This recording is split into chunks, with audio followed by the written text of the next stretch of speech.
South Africa's political landscape changed suddenly and dramatically before the last election, and insiders predict that there's going to be another big shift before the next election. We speak to activist and political commentator Phapano Phasha. Welcome, Ms. Phasha. No, thank you so much. And morning to your viewers. Thank you so much. May we start at the beginning? When you resigned from the African National Congress, did you join MK, or what role did you play? Well, I could not have joined the MK because it was just too soon. Because I had left the ANC in October, and the ANC, MK was in fact registered earlier on, but it was obviously formally launched in December. What I just decided to do is just to give you perhaps a historical perspective, I was approached just before MK was formed. And I had said, no, I couldn't join MK because I was still in the ANC at the time. And when I left the ANC in October, I started engaging with several people within the ANC because for me, it did not make sense because I knew that the people who wanted to form MK, who had formed MK at the time, these were people that I had grew up with. I knew them from the ANC Youth League. And I had engaged at the time my regional secretary, and I told him that two people that I know were part of MK. So I thought that it was prudent at the time that he speaks to them. And then in December, I also spoke to Bejani Chawoke, and I had requested that he engages. And I presumed that because he was deployed in KZN, he would have better proximity to engage perhaps the presidency, so that they could find a way to ensure that President Zuma does not join MK. And then, unfortunately, it did not happen. So MK was formed in December. Not formed in December, but there was a launch in December, on the 16th of December, which was the day that Umkhonto weSizwe was formally launched, I think in 1961. So MK was formally launched, and around Jan or so, I was then called in to come and assist with their communication, but to join as well. But I just couldn't because, and I had engaged with these comrades of mine, and I'd said that, look, I've just left the ANC with a lot of pain. I can't go back to MK because the people who were forming MK were comrades who were from the ANC. So it would be like leaving the ANC and joining a mini ANC. So towards elections, I was then called in. We, in the main, Ntlamulo Ndlela was then appointed as the spokesperson and head of communication. So when I came in, I shaped his political narrative because he came from the business world and he was not really a political person. So he assisted him with the statements, with the narrative, and then I requested a person that I had worked with before to come and also assist us. But in the main, it was mainly, election communication strategy for MK. So we're really in the background, we're pushing Ntlamulo, and we were just responsible for the communication strategy, as you would have seen it, and the approach, and that's what that was primarily my role. Now, how do you feel now about the people who were allegedly involved in state capture joining MK and sitting in Parliament for MK? Well, I think, as you rightly say, they've not yet been found guilty by any court of law, but you must accept that MK it's a party of the wounded.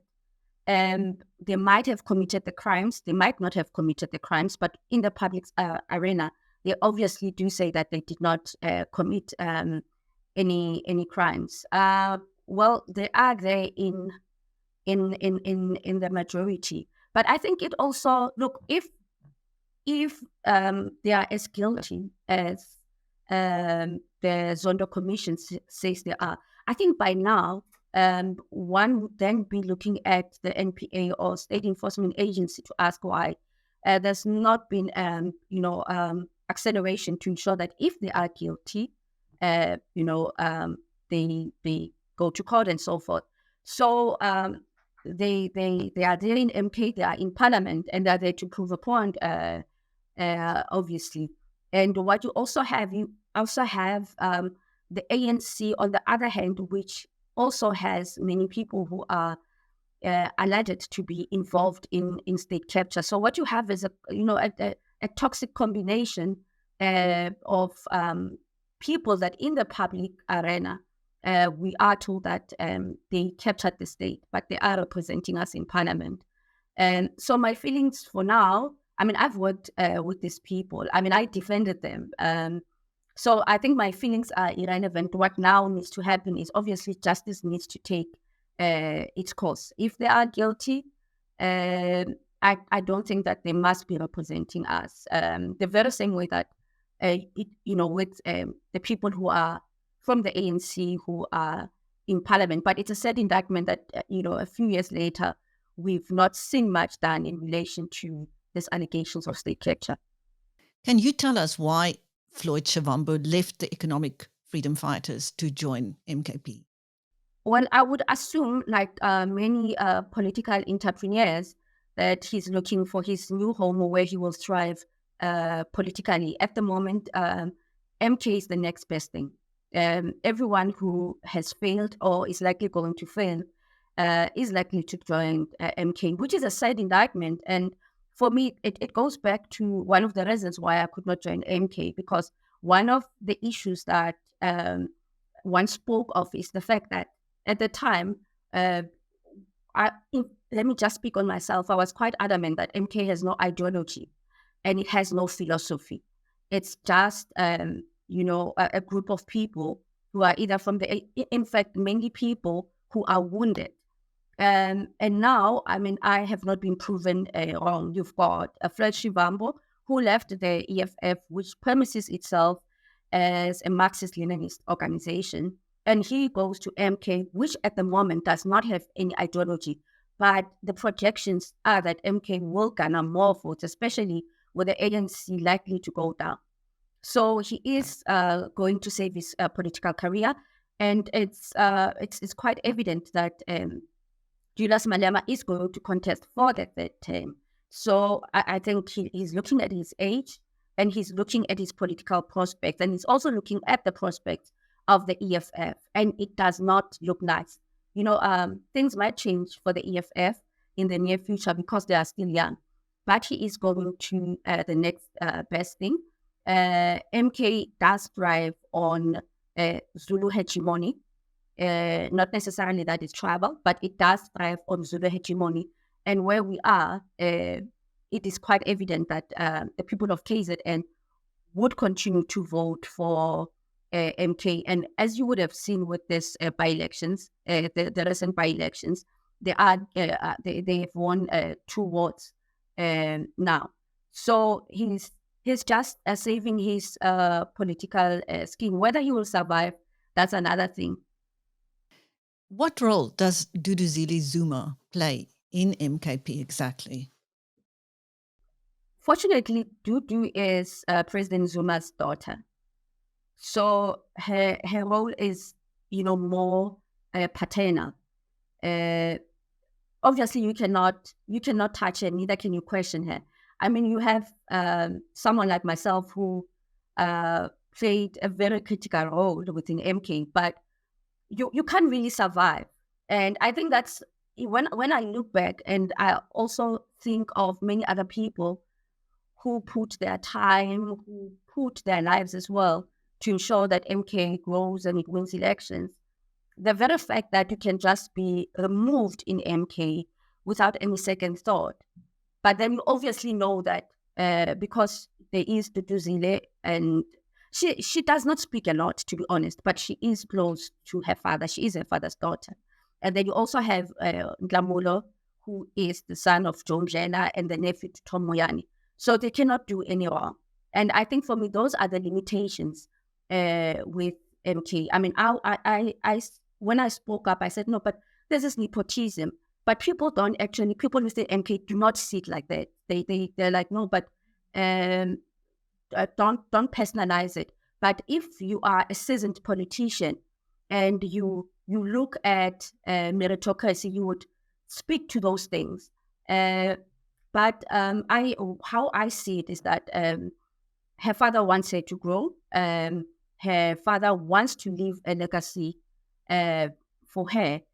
Whether it's correct or incorrect, that's one thing. But you then have to accept that MK is premised on a personality of cult, and it's no different also to the politics of of the ANC or post 1994 politics, because all political parties, including the ANC, from President Mandela to President Ramaphosa, premised on the politics of populism and personality of cult, where you cannot question a leader based on certain ideals to say that, oh, okay, does the person qualify to be in your national structure?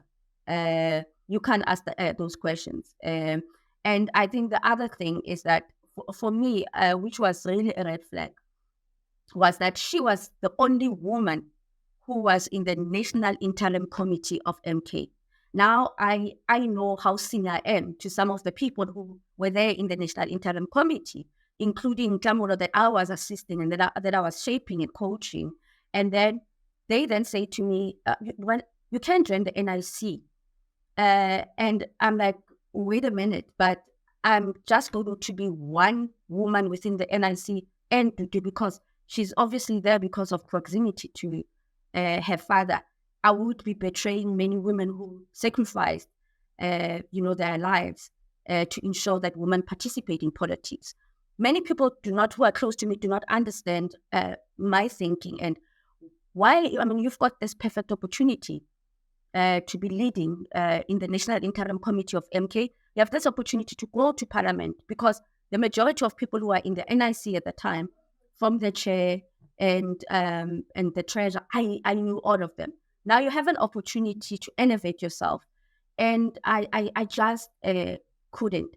And I think as much as I think also Dudu is quite protective of her father, and there are also people who surround her.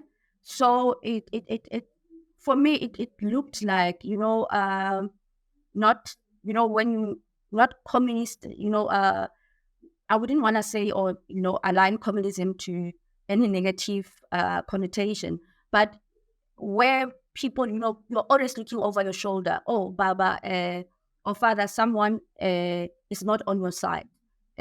So it's not. When I was there, and I know even now, there's a lot of mistrust, and some of the mistrust, it's not even true. If they don't want you, if they're done with you, they can just make up something. But she does play a very instrumental role because she is her father's daughter. I mean, it's like a family business. What can you do? What can someone like myself do who, joins an entity? There's absolutely nothing you can do. It's either you bear and grin it because you want political power, because at the end of the day, it's about power. Or you look at, everything, your character and everything that has shaped you. And you just say, no, well, I've played my part, but that's where it ends. Now, yesterday, there was another defection from the economic freedom fighters to MK. Do you think MK is going to bleed the EFF dry? Well, yes. Yesterday, I saw that Mpo, who was the first president of the EFF Student Command, joined MK. But currently, he's very insignificant. He's currently a trade union leader at UNISA. He just recently formed a trade union. And, with if you look at RuPaul, if you look at Floyd, if you look at some of the people who were part of the EFF, and now they're going to MK. They could have joined MK, obviously, before MK won elections, or won 14% of the votes. They could have done that, but they couldn't, because opportunism did not, it was not in their consciousness. It did not make sense to join a party that is, does not have any representation in legislature and in parliament. So now, when they look at the numbers of the EFF and they look at the numbers of MK, and obviously the fact that MK has a base, it has a province that it can rely on to, to garner more votes, they had to leave the EFF. And there is, when one looks at the political environment, it is likely that many people are still going to leave the EFF. I mean, I still have many, in particular women, saying that they want to leave the EFF. But when I think about it, the EFF is not necessarily different to MK in terms of how leadership is structured. You have a high command, no different to MK. You also have an entrenched personality of cult. So I think they will do well because they are just going to MK because it's fashionable, because they have been promised positions, obviously, if they do. So I'm hoping that the EFF will change its strategy, because clearly with this obsession with open borders, correctly or incorrectly, did not assist them in the last election. And really, when people look at Julius, and when you look at the type of voters who are still highly cultured, it might be that it's time that Julius represents the ANC and, the EFF, and repositions it. Not that he must change a lot of himself, but I think it's important that he starts, to tell people a new narrative of what he intends to do. Because, as I said, the narrative of open borders has not really assisted him. But over and above that, I think his relationship with Floyd did not also assist him, because they were both highly combative. And some viewed them to be highly disrespectful at the same time. So, I mean, he's growing up. So hopefully he will be able to change his politics, because most political parties at the moment are obviously looking at the coming local elections. So he's going to look hard at the coming local elections so that he's able to garner enough votes. How do you think MK will do in the upcoming municipal elections and in the next national election? I think MK is likely to do well. And I think that is because of the failures of the political parties that are currently governing, be it a local government or national government. I think, when we look at the patterns, from COPE to UDM and all the other small parties, your Action SA, you would see that the South Africans are yearning for change. And they still have this hope that there might be a political party which will be able to change their fortunes. So I think how we look at MK, or how we decipher MK, it's not going to assist. People are just looking for hope. People are hopeless and people are helpless. So service delivery levels at the moment are quite low. And we have seen that also at municipal level, how political entrepreneurs have used the coffers of the state to enrich themselves. So, and nothing has changed. And I think another critical factor is the very fact that capital in South Africa has invested so much money in dividing the black vote, and it is not assisting. We've seen it with Colin Makubela, who was given a lot of money during elections, primarily because she was pushing the narrative, she was pro-Israeli, but quite evidently it was just business for her. She just wanted funding. The same with your Action SA, which was given a lot of money, and all these other political parties. So capital has put a lot of money into political parties because they want to manage and they want to pursue, but ultimately they want to divide black votes. It has not assisted. So I think, as I said, MJ will garner a lot of votes because of these deficiencies. But I also believe that if capital in South Africa starts investing in black talent, we will see a different type of voter who does not run to a new party, every new party, every season, yeah, but a voter who looks at the philosophy of a party, who looks at the meritocracy, if the party, has the right people who can serve. So the people who fund political parties and who in the main, are whites, they are not assisting our democratic project because they want to choose who should lead without looking if whether the person is fit for purpose and whether that political parties will be able to change, and transform this country. So that is the major issue. And unfortunately with MK, it's not premised on any meritocracy. It's many people, as I said, who are wounded, who are running to, the next best thing.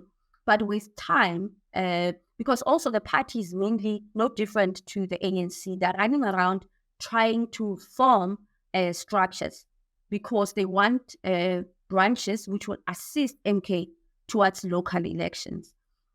So it's not really different to the ANC because they're not focused on strategy. They're not focused on changing the lives of the people. The majority of people are in poverty, they're in squalor, they are just in depredation. So they're not speaking to that. They're just looking at the structures to help them win the next elections. But as I said, they are going to be a formidable force because unfortunately, those who control the politics of this country haven't learned anything. They haven't learned anything from funding the president of the ANC. The ANC is as rotten and as bankrupt as before. And it does not even seem as if it wants to change. It does not look as if the ANC wants to win the next elections. And then we also have these other parties. So it's quite an indictment that as we head towards the local elections, as a society, we do not have people that we can really rely on who understand how to create jobs, who have created employment in their lifetime. So you don't have any of those things, be it in the EFF, be it in the ANC, be it in MK. You do not have the caliber of people who have started any factory. You have people who speak about changing our lives. Many of them, obviously, they have benefited. Many of them, they've, extremely benefited from patronage. They're multi-millionaires who have never worked in their lives. And yeah, that's where we are at the moment. And by the way, these are issues that I raise even in LK. I do raise when I was there and when I was assisting. These are issues that I would consistently raise. In particular, organs of people's power, because I believe that you can't have political powers where at the end of the day it should serve me or my immediate family. And that's one thing that you have. And people don't really, voters don't care that MK is going to be a legacy project for Duduzile Zuma on Klamulo and family members. People don't care about that. They look at Zuma, they see what he did, and they are just like, well, he was better off.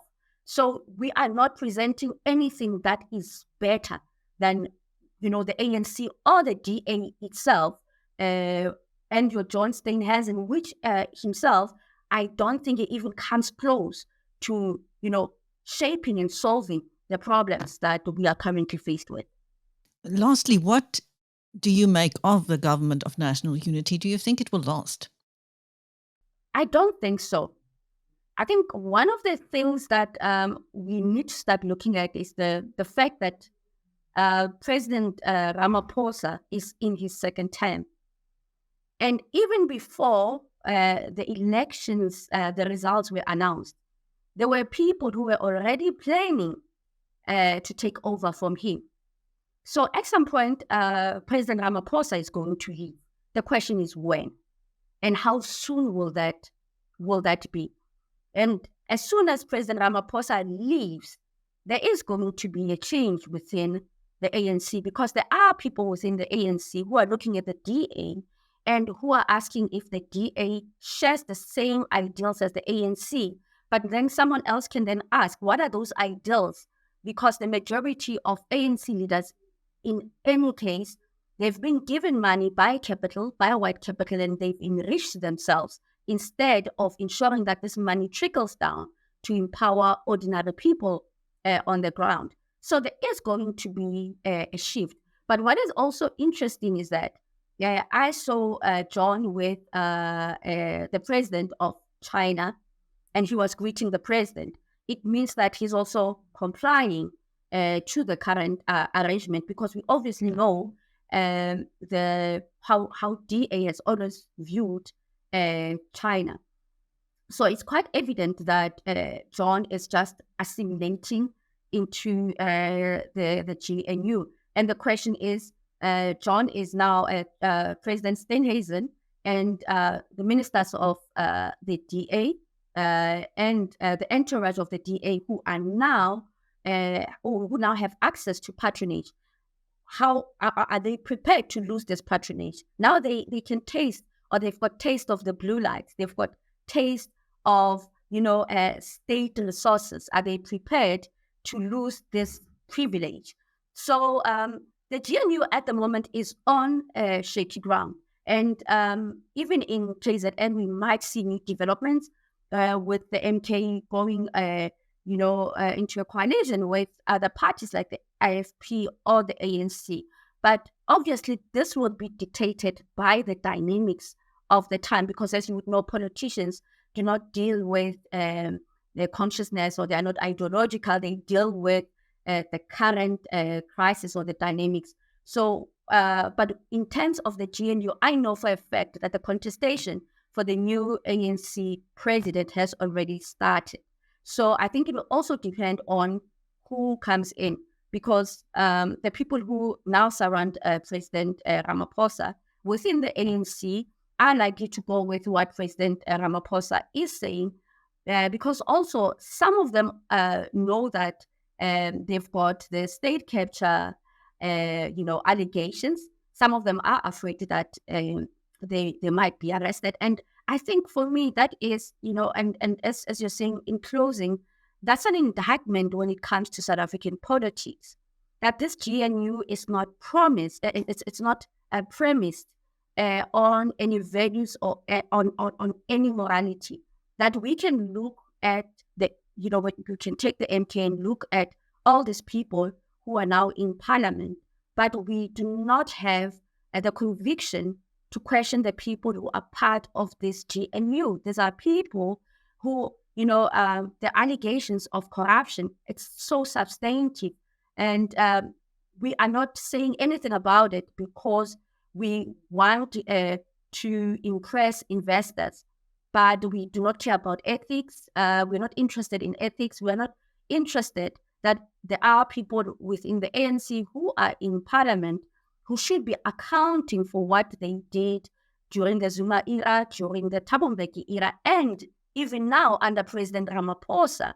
I mean, we are not having a conversation, or the DA in particular, which is supposed to be an opposition, is not even questioning the results that have just come out from the Auditor General relating to the municipalities, because the DA itself has been captured.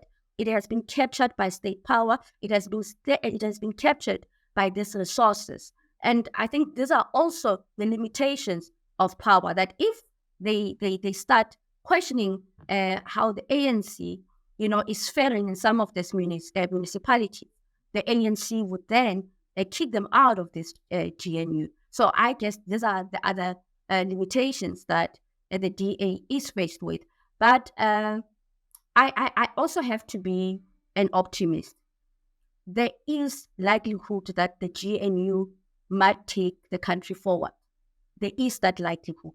There is that likelihood that people who are from the DA and the business community will come on board so that this country is rebuilt. Because we cannot afford to have a country where young people are in squalor, where young people are hopeless and helpless, and they are not changed and turned into human potential. So there is that potential of the GNU taking the country forward. So I don't want to be radical on these issues, because at the end of the day, our people really need to eat, and it's not happening. Our people need jobs.